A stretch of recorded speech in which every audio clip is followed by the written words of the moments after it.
Isang magandang araw po sa inyong lahat. Muli magkakaroon tayo ng pagbasa mula sa Aklat ng Mga Awit, Kabanata 18, Talatang 7 hanggang 15. Talatang 7. Na magkagayoy na uga at nayanig ang lupa. Ang mga saligan ng mga bundok ay nanginig at nauga, sapagkat siya'y galit.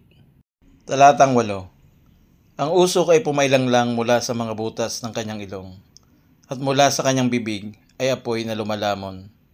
At sa pamamagitan niyon, mga baga ay nag-aapoy. Talatang 9. Kanyang iniyuko ang mga langit at bumaba. Ang makapal na kadiliman ay nasa ilalim ng kanyang mga paa. Talatang 10. At siya'y sumakay sa isang kerubin at lumipad. Siya'y lumipad na maliksi sa mga pakpak ng hangin. Talatang 11.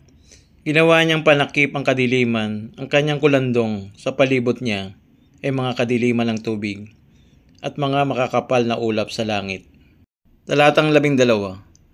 Mula sa kaliwanagang nasa harapan niya ay lumabas ang kanyang mga ulap, ang mga granizo at mga bagang apoy. Talatang 13. Ang Panginoon ay kumulog din sa mga langit at sinalita ng kataas-taasan ang kanyang tinig, mga yelo at mga bagang apoy.